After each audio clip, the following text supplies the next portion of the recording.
Anecdote de Didier Renouvin. C'est une petite perle dans un ensemble d'autres musiques pas toujours aussi intéressantes.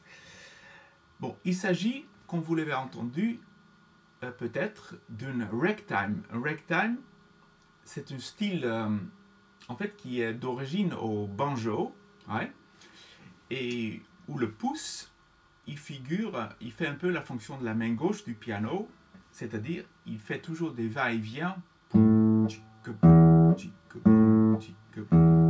ok, ou avec des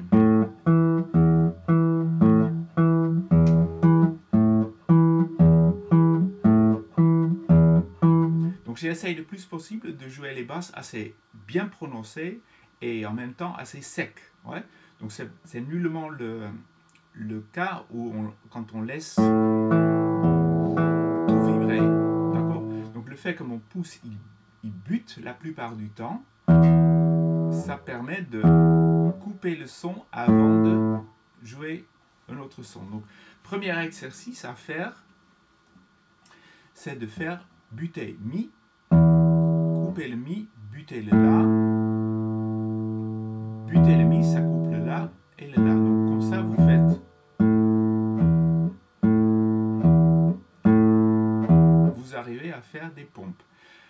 Tout le problème après, c'est que comment on obtient un bon son avec les doigts en attaquant. Donc là, le pouce, ouais, quand il bute, il faut essayer quand même de pincer le doigt avec un bon son. Donc c'est ce que j'essaye de faire dans ce ragtime. Donc là, on a tout d'un coup tout à fait le style de ragtime qui est devenu en fait après beaucoup plus connu par le piano, par Scott Joplin, par d'autres compositeurs, Jerry Roll Morton. La typicité, de toute manière, c'est toujours stabilité en bas et très libre dans la main droite, ouais. Donc c'est-à-dire dans notre partition, les notes qui ont la queue vers le haut. Donc quand je commence, ouais, on voit l'accord de la mineur.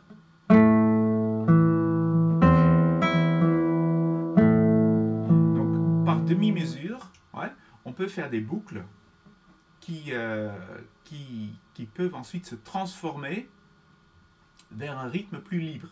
Donc si je joue ce qui est écrit, ouais, c'est La et Mi et Do et Mi, La et Mi et Do et Mi, La et Mi et Do et Mi, etc. D'accord?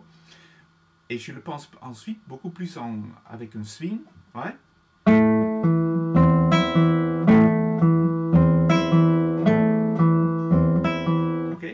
Donc, par mi-mesure, ensuite on trouve La aigu avec un Mi quatrième corde, donc rien de spécial. Ouais. On glisse le Si, le troisième doigt vers le Si aigu, et ensuite on peut donc obtenir Mi et Do, comme ça. Le Mi cinquième corde, le Do quatrième doigt. Ensuite, deuxième mesure, on revient sur Fa La, et on prend le Do, troisième corde.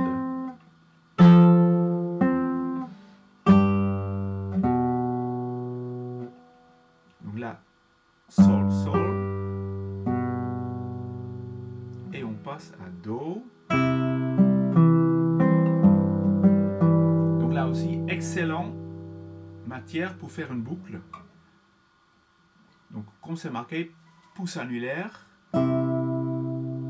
index, pouce, majeur, pouce, index, pouce.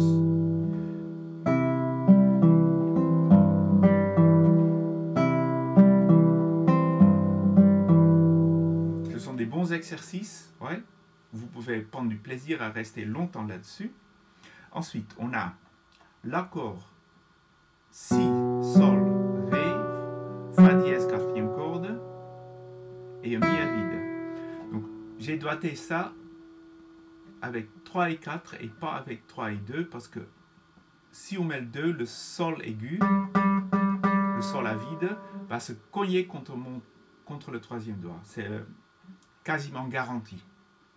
Donc moi je fais 3-4, ce qui permet d'avoir un peu plus de place sous le doigt. D'accord? Donc ça aussi, excellente boucle. On revient La mineur. Donc là, rien de spécial. Donc à chaque fois, on voit une position d'accord. Ouais. Fa dièse, Ré dièse, La, Si. Ce qui correspond à un accord de Si septième. Avec le Fa dièse dans la basse. Et Si septième mène à Mi majeur. Une basse qui fait la transition. Chromatique. Par demi-ton. Et on revient.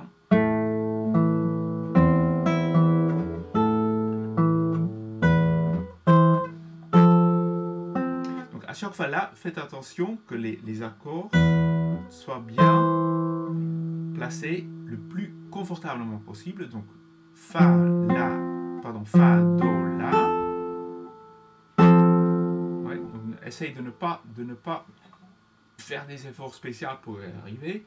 Cherche la position la plus, ce qui vraiment qui permet d'avoir une main droite, une main gauche détendue. Et ça permet d'aller souplement vers l'accord suivante. Ouais. Si vous êtes tendu, ça devient très difficile d'enchaîner les accords. Donc cet enchaînement, Fa là, on va vers, on tourne un petit peu et on revient à Do majeur. Ensuite accord de Si bémol, Fa, Ré, Mi à vide, accord de La mineur. Là aussi, je fais un petit changement par rapport au rythme dans la partition. Au lieu de jouer Ta, Ti, La, Pa, je fais Ta, Ti, La, La. Donc j'anticipe un tout petit peu le La. C'est une question d'envie, de bon goût, intuition. Continue. Donc là, les doigts 2 et 3 sont déjà marqués. Ouais. Et on peut enchaîner en posant le Fa grave et le Do vers l'accord de Fa majeur septième qui va à Mi mineur septième et on termine sur La Mi La, sauf que avec le Sol, Fa, Mi, la musique continue et on passe à La majeur. Donc je fais ça tout doucement sur la touche pour avoir un joli effet lumineux. On continue. Là, je prends le Mi sur la deuxième corde. Parce que je trouve là, le Mi à vide, c'est un peu froide. Et on obtient le La facilement. On y revient en haut du manche, Ré mineur. Donc là, pas de problème. Et là, attention, je prends l'accord Ré mineur, ouais, pas comme ça, mais tout de suite avec un barré, donc un barré qui va servir ensuite pour avoir un Mi, quatrième corde, sans qu'on détruise la résonance de l'accord. Ré, La, Do. Donc là aussi, La bémol, je fais main droite, index, pouce. Donc parfois mon index, pour faire des notes rapides, il va très vite vers les cordes. Il monte vers le haut, ouais. Donc je fais.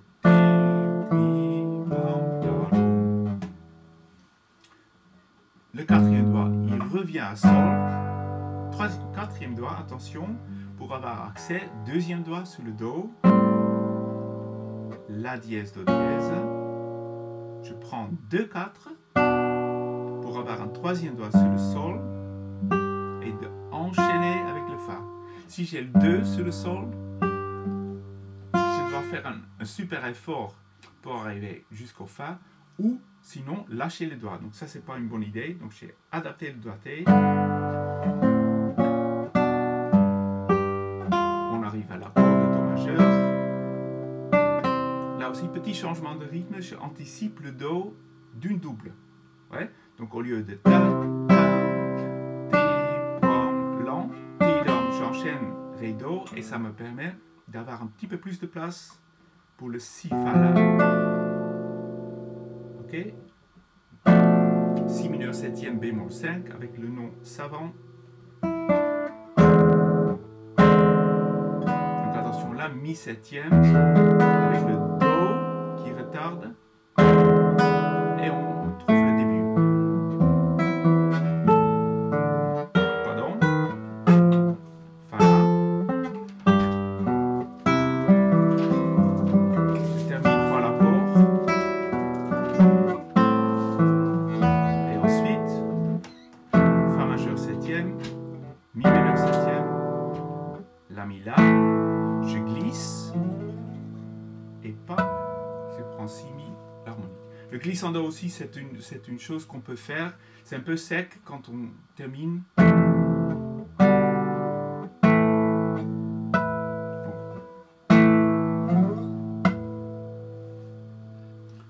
C'est pas toujours bon goût quand on fait une pièce très classique, mais avec cette anecdote de Didier Renouvin, donc le titre déjà, ça nous invite à une certaine légèreté. Ouais, c'est pas quelque chose qui est gravé dans le marbre, on peut projeter son propre fantaisie. Bon courage!